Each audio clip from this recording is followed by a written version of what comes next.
네, 오늘도 건강하고 평안한 하루가 되시기를 바라겠습니다. 오늘 말씀은 고린도전서 3장 10절에서 15절 말씀입니다.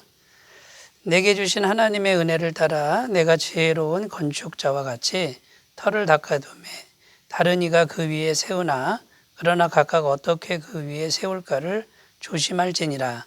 이 닦아둔 것 외에 능히 다른 터를 닦아둘 자가 없으니 이 터는 곧 예수 그리스도라.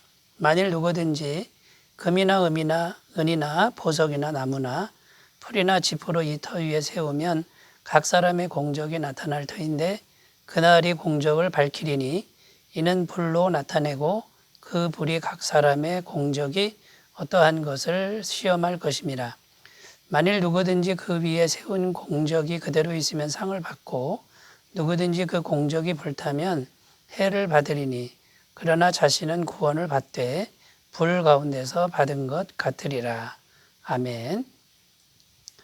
네, 오늘 말씀 10절 말씀을 다시 읽으면 내게 주신 하나님의 은혜를 따라 내가 지혜로운 건축자와 같이 터를 닦아두매 다른 이가 그 위에 세우나 그러나 각각 어떻게 그 위에 세울까를 조심할지니라.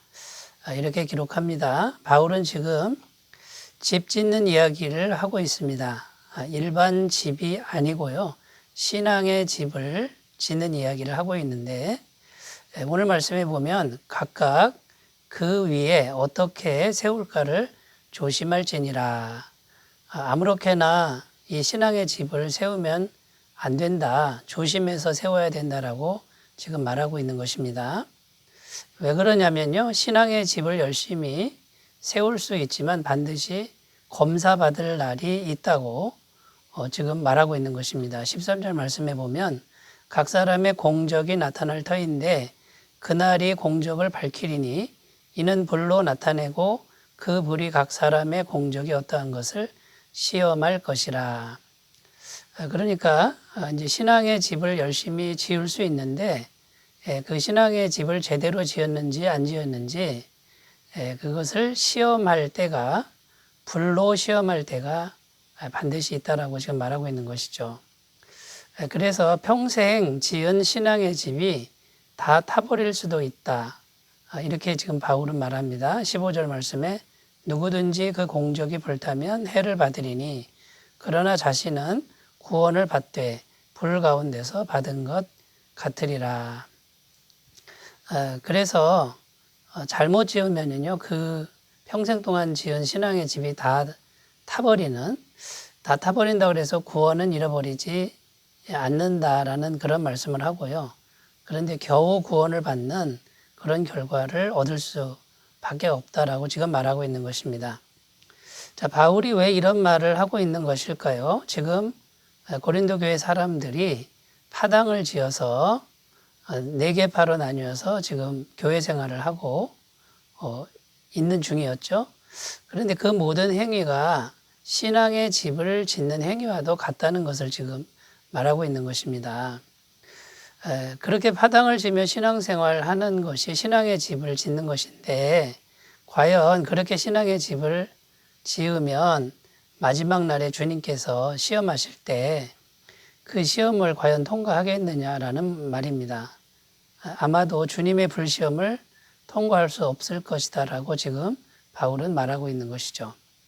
그래서 오늘 우리는 우리의 신앙의 집은 어떻게 세워야 하는지를 오늘 말씀을 통해서 우리가 살펴보고요. 우리의 신앙의 집도 정말 조심해서 잘 세워가는, 지어가는 이제 그런 인생이 되기를 바라겠습니다. 자, 그러면 신앙의 집을 어떻게 지어야 되냐면 첫 번째 우리가 생각할 것은 이 신앙의 집을 세울 때 터를 먼저 닦아야죠. 그런데 그 터는 오직 예수 그리스도 한 분이라는 겁니다. 예수 그리스도 그분 위에다가 집을 세워야지 다른 것에다가 집을 세우면 안 된다라는 말씀이죠.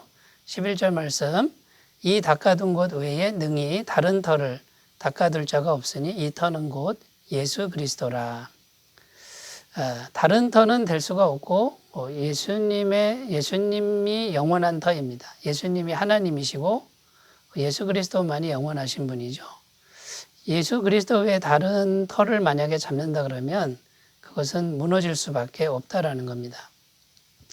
역사적으로 큰 제국들이 많았습니다. 대표적으로 로마 제국을 들 수 있는데 이 로마 제국을 건설한 사람이 로물루스와 레무스 형제로 알려져 있습니다. 이 로물루스와 레무스 형제는 늑대가 길렀다라고 이렇게 전설적으로 내려오고 있죠. 이 형제가 지중해 전 지역을 계속 정복해 들어갔습니다. 불패의 신화를 만들어가면서 큰 제국을 이제 건설을 했죠. 지중해가 로마의 호수다. 그 정도로 넓어졌고요. 모든 길은 로마로 통한다. 라는 말이 나올 정도로 엄청난 제국을 형성했습니다. 절대로 로마 제국은 무너지지 않을 것이다 라고 사람들은 생각했습니다만 그 대제국도 게르만 민족의 대이동으로 인해서 무너지고 말았다라는 것입니다. 그렇게 큰 거대한 제국도 영원하지 못하다는 것이죠. 예수님 외에는 영원한 터가 없다라는 겁니다. 이제 20세기에 우리 소련이라는 나라가 있었습니다. 마르크스의 공산주의 사상을 기초로 해가지고 레닌이라는 사람이 제정 러시아를 무너뜨리고 건설한 공산주의 국가가 소련이죠. 이 소련은 한때 최초로 우주선을 쏘아 올릴 정도로 그렇게 선진국이었고요. 미국과 양대산맥을 이루어서 세계를 제패하고 지배하고 있던 나라였습니다. 그런데 그렇게 큰 나라도 대단한 나라도 때가 되자 허망하게 무너져 버렸다는 것이고요. 레닌의 동상은 다 철거되어 한 구석에 거적으로 덮여있는 그런 신세가 되고 말았다는 것입니다. 여러분, 로마나 소련뿐만 아니라 바벨론이나 페르시아, 또 알렉산더 대왕이 이끄는 헬레니즘, 그런 제국도 때가 되자 다 무너져 버렸다는 겁니다. 역사적으로 다 그렇게 사라져 갔지만 성경에는요, 주님께서 마지막 심판 날이 이렇게 기다리고 있다라고 말하고 있는 거죠. 주님의 심판 때에는 다 없어질 것입니다. 허망하게 사라져 버릴 것이죠. 그러므로 우리는 우리의 신앙의 집을 예수님을 믿는 믿음 위에서 세워야 됩니다. 예수 그리스도를 터로 삼는다 이 말은 오직 예수님을 믿는 믿음 위에 우리의 신앙의 집을 세워야 된다라는 것이죠. 마태복음 16장 18절 또 내가 내게 이르노니 너는 베드로라 내가 이 반석 위에 내 교회를 세우리니 음부의 권세가 이기지 못하리라 이렇게 말씀하셨습니다. 베드로라고 하는 사람 그 사람 위에다 집을 짓는다는 게 아니고요. 베드로가 한 신앙 고백입니다. 주는 그리스도시요 살아계신 하나님의 아들이십니다. 이런 믿음의 고백 위에 누구든지 이 믿음의 고백을 하는 사람들을 모아서 교회를 만들고 그 위에 하나님의 집을 세운다라는 것이죠. 그래서 주님을 믿는 믿음 그것이 신앙의 터가 되는 것이고 또 성경은 그리스도는 말씀이라고 증언합니다. 그러니까 말씀 위에 집을 지어야 됩니다. 마태복음 7장 24절 25절 그러므로 누구든지 나의 이 말을 듣고 행하는 자는 그 집을 반석 위에 지은 지혜로운 사람 같으리니 비가 내리고 창수가 나고 바람이 불어 그 집에 부딪히되 무너지지 아니하나니 이는 주추를 반석 위에 놓은 까닭이요. 말씀 위에다 집을 지어야만 영원하고요. 또 주님의 불시험을 통과할 수 있다는 것입니다. 수많은 사람들이 말씀을 자꾸 버리고 말씀을 왜곡시켜서 집을 지으려고 하는데 모두가 헛된 일인 것을 오늘 우리가 기억하셨으면 좋겠습니다. 자, 첫 번째 우리가 이제 신앙의 터에 대해서 오직 예수 그리스도밖에 없다라는 것을 생각해 보았고요. 자, 두 번째 우리 신앙의 집은 어떻게 세우는 거냐면요. 성화의 삶을 살아야 된다라는 것입니다. 이 성화의 삶을 사는 것이 신앙의 집을 세우는 과정이라는 것이죠. 12절 말씀에 만일 누구든지 금이나 은이나 보석이나 나무나 풀이나 지푸로 이 터 위에 세우면 이렇게 기록하는데 자, 여기 보면 신앙의 집을 세우는 재료가 나옵니다. 좋은 것도 있고 부실한 것도 있습니다. 금과 은과 보석은 좋은 것이죠. 불시험이 와도 없어지지 않습니다. 그런데 나무나 풀이나 집이라고 하는 것은 부실한 재료입니다. 불시험이 오면 다 타버리고 없어지는 것이죠. 자, 그러면 신앙의 집을 세울 때 그러면 이렇게 재료가 좋은 것도 있고 안 좋은 것도 있는데 도대체 무엇을 의미하는 것입니까? 그것은 성화인데요. 성화의 핵심은 예수님의 성품을 우리 안에 이루는 과정입니다. 그러니까 성화의 삶은 우리 마음속에 성령의 열매라고 하는 하나님의 성품을 길러가는 과정이 되어야 된다는 것이죠. 갈라디아서 5장 22절 23절 오직 성령의 열매는 사랑과 희락과 화평과 오래 참음과 자비와 양성과 충성과 온유와 절제니 이 같은 것을 금지할 법이 없느니라.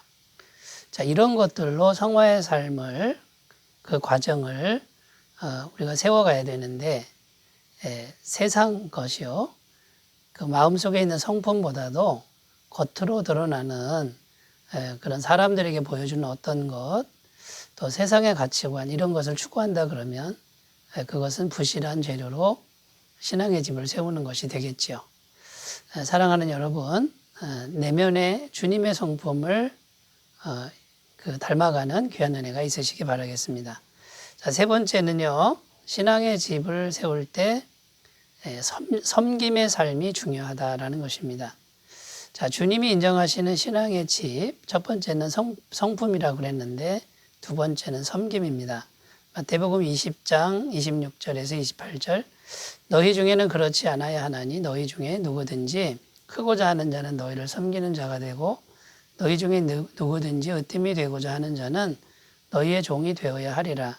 인자가 온 것은 섬김을 받으려 함이 아니라 도리어 섬기는 자가 되고 자기 목숨을 많은 사람의 대속물로 주려 함이니라. 그래서 주님이 인정하시는 신앙의 집은 필연적으로 높은 자리보다는 낮은 자리로 가야만 한다라는 것이죠.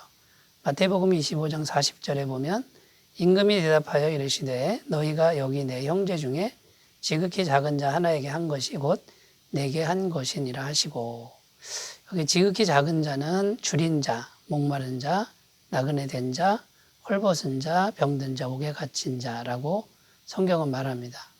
그러니까 필연적으로 낮은 자리에 가야만 섬길 수 있죠. 그리고 복음의 불모지로 우리가 필연적으로 가야 한다라는 것입니다. 성공과 환호의 자리가 아니라 인기 있는 자리가 아닌 것이죠.